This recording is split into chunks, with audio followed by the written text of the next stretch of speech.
Good morning, and thank you again for joining us. This is Mark Morris with Word of Faith Fellowship.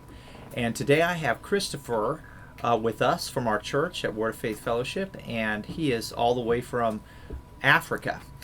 Christopher grew up in Ghana, West Africa, Right. and our church actually helped found a church and Christian school in Ghana, and Christopher is a part of that church. The pastor is John Sudi. They have a Christian school there as well. They actually have students that live on the school part-time, and it's a sort of a boarding home. And so interestingly, Christopher actually grew up right down the street from where we started this Christian school and church. And he grew up in the culture in Ghana that was involved in spiritualism, and actually you'll hear about witchcraft, sorcery, and praying curses over people, and really grew up in a life not knowing Jesus. But somehow one day he decided to walk over and see what this Christian church and school was like, and he ended up loving it and staying. And you're going to hear the story of how God truly met Christopher and changed his life from a life of this culture of sorcery and all of these idol worshiping practices into somebody who loves Jesus. So it's an amazing story, and he ended up eventually coming to visit our church several times, and then met somebody in our church and married her. So our church actually does send missionaries to this church and Christian school in Africa. We have some there right now, and the church has been a real blessing in that community. They've seen a lot of improvements in that community. The Christian school does very well there, has very good scoring academically, and so it's been a real blessing in the community, and a lot of our church members go there and visit and help, and it's been a real blessing for our church to help with that. So with that said, Christopher, go ahead. Thank you, Mark. Really appreciate that introduction. And there's one thing I really want to say, Rutherford County, that it doesn't really matter where you grew up. It doesn't matter what you're born into. It doesn't matter what you find yourself in. As long as you have a desire for God and you seek after Him, you will find Him. And that really was my story. Like Mark said, I grew up in Ghana, and Ghana is a predominantly traditional country. Traditional in the sense that the people believe they have their own way of living, they have their culture, and it's a culture of idolatry, the worship of objects and sorcery, and it's really a whole mixture of pure Satan worship and what they do with the dead, and then you have on the other side a small Christian minority that are actually now really growing, and then you also have the third group, which is Islam. And you have this mixture of people with different beliefs and different attitude to life and different perspective. And I really happen to straddle between two of these different beliefs. My mom actually grew up in a typical traditional, Ghanaian cultural setting. Her dad was actually kind of the caretaker of, the shrine that they have. Every community have their own gods. They don't believe really in God. And my dad was actually the caretaker of this, and his sister was the one who conjures up this spirit and consults when people came to visit. And so mom grew up in this, and also this part of my granddad, they believe there is life after death. So when people die, they bury the dead with another human being. And my granddad was actually in charge of this kind of ritual. And so they actually believe you bury dead with other dead, so they're going to be together. Yeah, they believe there's life after death, and when you die out of the royal family, you have to be buried with servants. And so he took care of stuff like that, and he was majorly involved. And my dad tells us when he was dating my mom, sometimes he would visit her house and want to pray, because my dad was a pastor marrying this lady from this terrible traditional background. So he would go there and want to pray, and he was forbidden from mentioning the name of Jesus. He could not pray. He had to find a way to believe that he was praying for my mom, and whatever it was going to get better. But finally, anyway, they got married, and mom moves out of this house, and then they started a missionary work, started setting up churches, praying deliverance for people. So of course, now mom is now, a Christian and a pastor's wife. So she also preached and she also prayed for people, but she never really had deliverance because they never even believed in deliverance. And that's one reason I'm just so grateful personally for Sam and Jane Welle of the vision God gave them that Christians can have devils and they can be delivered through the power of prayer, because they didn't even knew this. And as I begin to share, you will realize in different instances when mom got faced with any challenges in her life, she went back to her roots of the traditional worship and sorcery and black magic to find answers to the troubles that she has, because she never knew God for herself. So they were in this missionary work for quite a while, and at a point Dad decided that he wasn't really getting enough money, so he wants to go set up a business for himself. While he finally working for the government, and they were relocated to the industrial city of Ghana, which is called Tema, actually the stop where every production in a country takes place, and that had a very good position, and so they were given a staff bungalow, and so we all lived there, and that was where we were all born. And mom had several miscarriages. She tells you sometimes she had like twins and triplets, and they all died. And she finally had 9 children, and one died. I am the 7th of 8 surviving children. Those who were born right before me were 2 twin boys, and one died shockingly after birth, and the other just went into a state of I don't know if I should say unconsciousness, but he wouldn't do anything. He was not dead, he was alive, but he was kind of lifeless. He wouldn't do anything until I was born 2 or 3 years after. And mom says right after I was born, this surviving twin almost leaped up to life and started living normal and started talking and started living. So then the interpretation was I was a reincarnated, twin brother who passed away. So mom actually kept us together. She dressed us like twins. She treated us like twins. We started school together, even though he was 3 years older. We were in school together.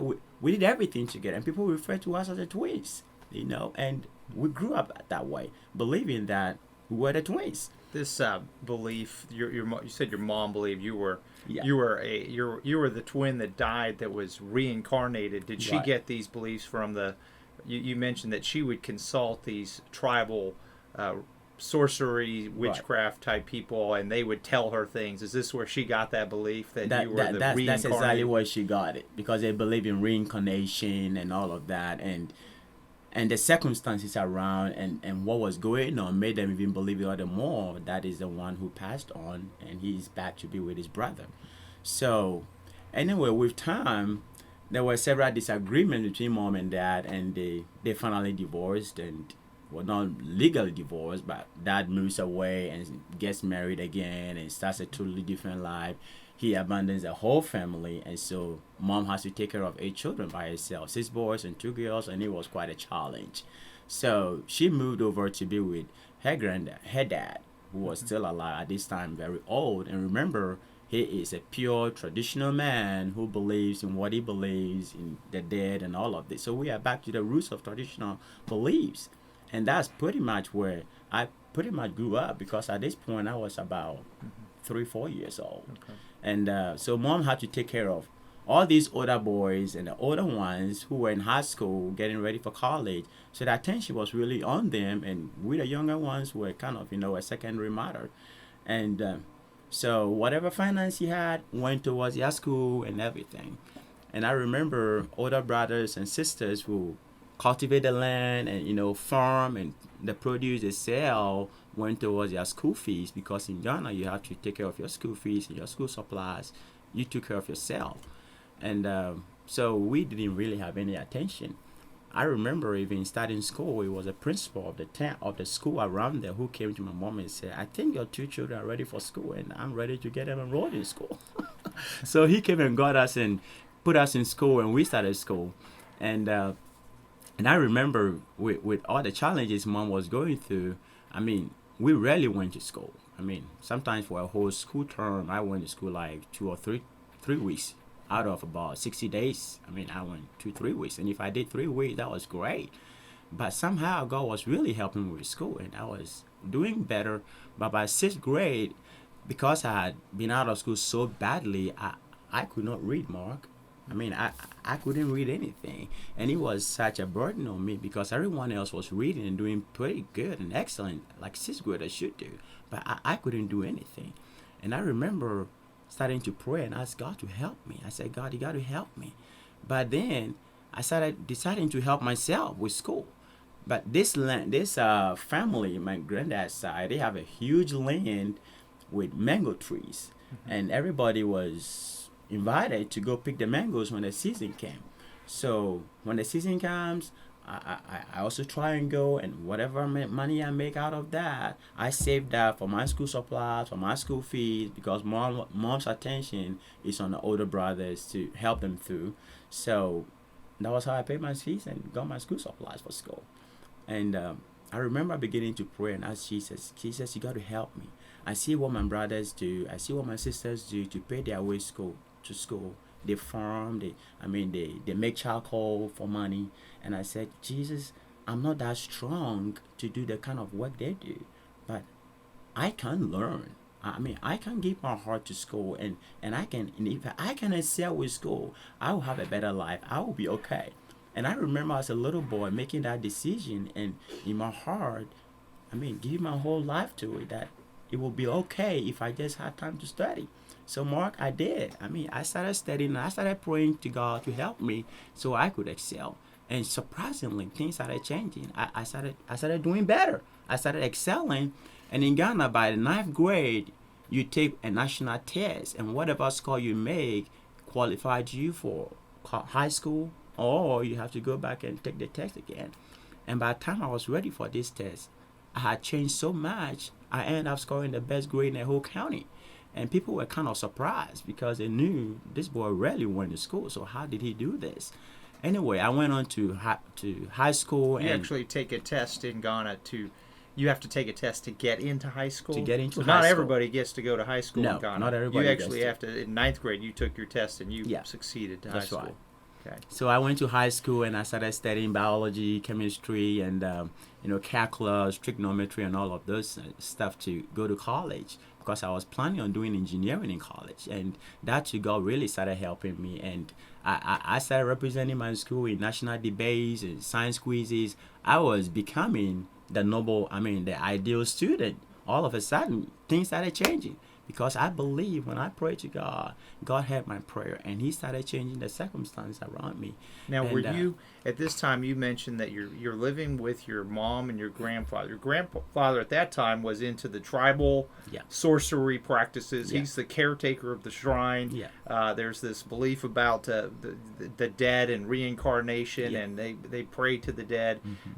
So you have that whole culture, but you mentioned that your dad was a pastor, but then your dad left you. So did you just remember things about Jesus? Because you're in this house that doesn't believe that. So how did you know to even surprisingly, pray to Jesus? with everything Mom was going through, she would want us to go to church, and the church was about 2 minutes walk from where we lived. So Mom would want us to go to church, and she would push for us to go to church. Somehow I believe she had a heart that there was God, because He's been with Dad with all this ministry work. But the thing was, when she got faced with challenges in her life, she hit a wall, she would turn to idol worship for answers. So she rarely made us go to church. She said, you got to go to church today, and it was mandatory. You have to go. So sometimes I went to church, and the pastors would be preaching about King Solomon and how wise he was. And so somehow I believe in my heart, wisdom comes from God. And if I needed one and I asked Him, He was going to give me. So that was pretty much where that prayer was coming from. It really wasn't from a knowing God. It was from a place of, I'm desperate, I need wisdom, and I know He can give me wisdom. And pretty much that was it. And we rarely went to church, sometimes a whole year, maybe 2 or 3 times in a year. Of course, we went to church on Christmas Day, on Easter Day. Those festive days we did go to church, just for the sake that you don't want to be classified as being a traditional man. Because this is what happened. when Christianity came, people began to look down on the traditional group, those who believe in sorcery and all that. So you had to go to church to look civilized because they realized the Christians look decent, they live decently, and their life was different. Whereas the traditional guys were a little rough and they look dirty and all this stuff. So you want him classified as a Christian and not a traditional man, but you still held on to the practices. So you went to the church with your idols. You still worship them, but you went to church. And that was pretty much what Christianity really is down there in Ghana. And it's still going on today. As we even talk, there is a whole national debate to build a national shrine in Ghana, because Christians build a national cathedral and the Muslims build a national mosque. So the traditionalists say we need a national shrine, and it's a pretty hot debate. They believe they are the indigenous people of Ghana and they have the right to have a shrine. Anyway, so that on the side. God started helping me with school. I finally wrote this national exam in high school, and this school I attended is pretty terrible. I mean, you have about maximum 3 people qualify for college from that school. And so I studied very hard and I wrote that test. And while I was waiting to go to college, I started hearing a lot about, a church and a school in a town. And there were so many stories about this church and school. And it was pretty weird. I mean, there were some creepy stories. And I thought, this is quite interesting. But I wanted to find out for myself what it really was, because some things were very contradicting. I knew what happens when children live in environments like that. But the fruit I saw on the children who attended that school was totally different. The children were actually smarter and they look courteous. So I thought, things don't really match up. I'm going to find out. This is the Word of Faith Christian school in That's Ghana. Right. So I went there, and this school has a church attached to the school, and they were training children, and their whole belief was children are called to be ministers. And so they had that vision that they were putting the children, and it looked totally different. And I remember deciding I was taking my niece there, and that was a way I could find out if there was any hidden agenda behind all that. You were actually going to try to enroll your niece there just to see what was going on? That's right. So I took my niece and I enrolled my niece in the school.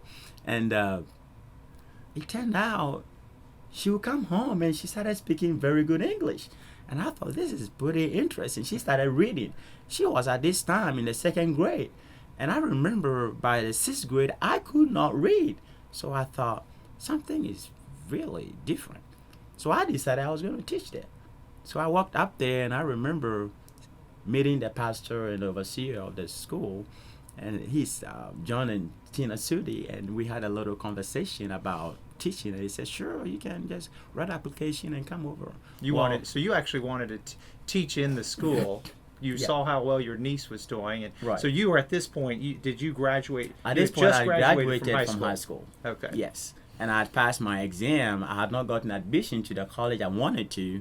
You normally have about 2-year waiting time before you went to college. And during that time, I thought, well, I'll spend these 2 years teaching and see what I could do and get out of life.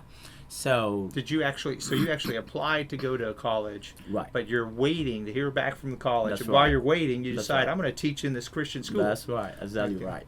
So I got there and I started teaching, and John will have, I would teach during the day, and in the evening he started having Bible school. He said he's open to whoever is interested, and so most of us, the teachers, enrolled, and we started going. And Mark, it was really at that time I began to have a lot of answers to things that were happening. Well, let me back up one step. I left one very important part. Now, in the middle of all this struggle financially with mom and dad and the family, one of my bigger brothers completed high school. He actually completed a vocational training school, and he was getting a very good job. Well, a month or so after this job was awarded him, he started work, and then he went insane. And literally, Mark, it was like I could not believe what just happened. The guy just started acting crazy. He was on the street, and I thought, what was this? How could this happen? I could not understand. I didn't understand why that could happen. And I remember getting so mad at myself, so mad at God. And I took a pen and paper, and I said, God, I'm going to write a letter to God. I mean, I didn't know to pray. I didn't know there was prayer. I just knew if I needed to get to somebody, I could write a letter to that person. I was so young, I didn't understand what I was actually doing. So I wrote that letter, and I remember walking into the sanctuary and putting that letter in the sanctuary. And to me, I'd written a letter to God, and God was going to tell me what happened to my brother. And at that point, I totally got shut down, and it was like there was nothing more to live for. If this could happen to my brother, that we were actually expecting to help me with school, to help with the finances of the family, then why do we even have to live? And but mom said, as you know, God, so all she knew is to take my brother to idol worshippers, to witch doctors, to figure out what was going on and probably help resolve the issue. But things got worse and worse because you can fight devils with devils. Whatever was happening to him was demon powers, and then you take him to another fetish man, to another spiritual man, and it never worked. So my brother got worse, and today is probably in a worse condition. But as time went on, it was like, God, I know you are real. I've heard a lot about you, and God, you got to help me. And the situations that happened after that situation with my brother was terrible, because the whole family went pretty nose down with so many situations every day with destructive spirits. And I remember sometimes laying in that bed and feeling the presence of demon powers, and you feel it kind of want to choke and suffocate you. And I remember struggling with myself in sleep, and it's like I pray that I see them more. I pray that the sunlight comes. I was like, oh God, I help me survive this night. It's horrible. So I know some people say there are no demons, and Christians can have devils, but I have experienced these firsthand. And so back to starting the Christian school and being the Bible school with John Sudi teaching, it was really the first time I saw somebody preach from the Bible, and everything the person said carried so much authority, and it was so accurate. And he was preaching about the practices, the pagan practices, and how God has the power to set you free, and preaching about the holiness of God and how we were called to be holy and a holy people. And Mark, I literally remember sitting there and feeling so filthy and thinking, God, you got to cleanse me up. God, I need you. Because of what I've grown up in, because of what I have personally experienced, what I've personally seen happen to people living with granddad. And I thought, God, you got to help me. And I began to feel that desperation to know God for myself. And I remember sometimes we'll listen to tapes and videos from the church here, because because Sam and Jane would send videos and tapes to our church for us to listen. And it was so precious. I remember one day Jane sharing up from, I think, Jeremiah, where he said, the fathers ate a grape. I'm sure you can help me with this scripture. The fathers ate a grape, and the children's teeth were set on edge. And she started explaining that and said it was like generational curses that parents gave to the sin, and the consequence was on the children. And I thought, a lot of answers started coming. I began to understand a lot of things that were happening in my family and what I was really destined to be. And I remember, the desire rising up in my heart that you can make it with God, and you can serve God, and God has the power to change you. God has the power to change every circumstance about you and your family.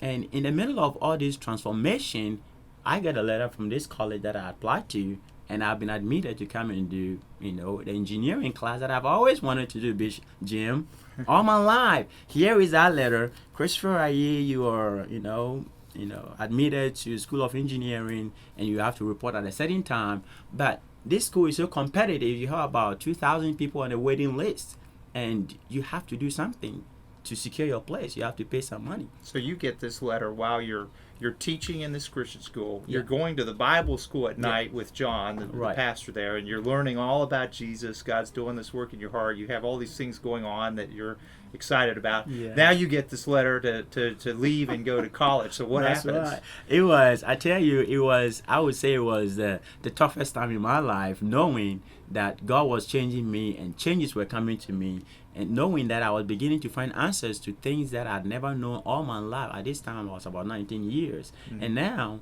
the very desires I've had all my life, it was time to take the next step towards that. And I was pretty split in two. Do I go to college, or do I just allow God to do what I was doing?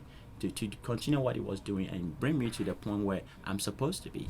And I remember I really wrestled with myself because, I mean, those desires were so strong in my heart. I wanted to go to college and I wanted to go to college. But then I saw my condition. I said, but I'm not ready to go to college. Anything can happen.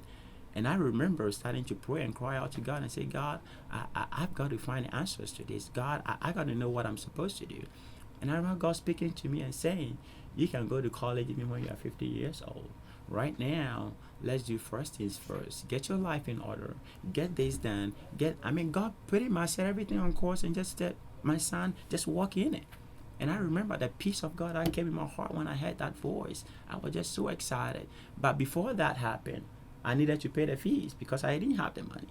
You got to pay the fees for college. For college before you're still thinking about going. You need the money. Yeah. So I needed the money, and I didn't have it. So I went to John Sudi, the pastor of the church, and I said, would you mind loaning me this amount of money? And he said, sure. So he walks to his room and he brings me the money, and I just went and paid the money because in my heart I still wanted to go. But after I paid that money, that was when God really started speaking to me and said, I really don't have it for you to go now, God. It wasn't anybody telling me. It was me and God. At this point, I had nobody in my life. So I finally decided, okay, I was just going to obey God. I'm not going. I will go when God wants me to go. And after that time, I tell you, Mark, it was like the visitation of God was so powerful. I could literally feel my life changing and things started changing in my life. I stayed that year, and I think the next year or so, I went back to college, and I went back to doing accounting and administration. And completed with honors. Graduated with honors, went back to postgraduate school, and I actually just wrote my last exam for a national CPA exam just last Monday. And so I went back to college. I just want to make sure, and I pretty excel with everything. So when you decided to put off college at that time. You had just started going to Bible school. Bible school was really, God's word was really changing your life. That's right. So you said you stayed there at the Bible school and you taught for a year, and then you went back to college. Were you able to continue to go to? I know John has the church there as well. Yeah. Were you able to still be a part of the school? Yes. and go to the church there? Did you actually continue going to the church from then on? Yes, that was one thing I really never want to lose because I didn't want to totally leave there. So I went to join. I told him what God had told me about, just staying and not going to college that year. And I just told him, I felt like God told me I'm part of this ministry. Will you please accept me and be a part of your work? And he just looked at me with this big smile and he said, you are very much welcome. We are pastors. God has called us to this area, and whoever God sends us, our arms are widely open. I became a son at that point. And so I moved in and I lived with him. I was like his older son, and we did everything together. And even when I started college, I still had opportunity to be helping the children over there. And when I graduated from college, I started helping with all the administrative work, still teaching the children. And there is nothing more precious in life than to help other people walk through the kind of difficulties you walked through when you were little. Because I began to realize people bringing their children to the school, and I could relate with what the challenges they were having. Children from broken home, single family. Just a single mother with 8-10 children, and some growing up from that kind of traditional cottage environment and needing help. And all we could do was point them to Jesus and say, look, you can find God. And I would sometimes share my example of how I grew up. And so, a lot of people began to come to Jesus. And that is where, personally, once again, I can never take, Sam and Jane Willie out of this, because I saw where they had such a vision and a heart for humanity to teach us how we could fight and can break out of demon powers, because demons are real. The power of prayer is real, and you will never acknowledge the power of prayer until you get to the point where you realize that you needed a savior, like I did. I needed a savior. I was tired of staying in that, environment, right. That traditional sorcery, demon-powered environment. I knew I would not live. I saw what happened to my brother, and I saw what happened to a cousin right in that environment. The demon powers took her over, and she started being the one conjuring out the spirit, and people consulting it. And we were the same age. We grew up together. We played together. But just one day, it just happened that fast. And she was a totally different person. She had to be dressed like them. She had to live like them. And I knew what would have happened to me if I still lived in that environment. And you've seen this real, and you've seen the power of God deliver you That's and others right. from that. And we're just about out of time. And of course, I know the rest of your story in a nutshell, because you and I have known each other for a long time. Of course, you That's end up right. coming here and visiting right. to our church That's for right. seminars, and then you Yes. actually become very close to Tabitha in our church right here Yes. in Spindale, and the Yes. two of you spend a lot of time together, and then Yes. eventually you guys get married. We got married, And then and Tabitha I remember you moves to- coming to our wedding and in I Ghana. was there with you. I went to your wedding. Christopher and I know each other very well, Yeah. and I actually went to West Ghana to your wedding. Yes. Tabitha from here moves there, and then since then, God has blessed you two with two twins, two And wonderful there's something children. I really want to say about those two children, because when we got married, doctors had told Tabitha that she could not have children because she's had some major complications when she was young. But we knew God told us we were going to have children, so we just kept that in our heart. And when we were ready to have children, GM, and we tried the first time, we had two of them, one boy and one girl. And I tell you, there's nothing more rewarding than seeing those two children in the house of God, loving God. They stand in front of the sanctuary and they sing and they dance, and they just love going to church. At least, and in fact, my son calls Mark Grandpa Mark. Yeah, that surprised me. Yeah. So thank you for sharing. That's so much to get in just a short time. We went a little bit over, but we thank you, listeners, for listening to the miracle from West Africa, all the way from West Africa, how God changed this young man's heart. This is Word of Faith, and we are here Mondays, Wednesdays, and Fridays, 8:30 to 9. Thank you.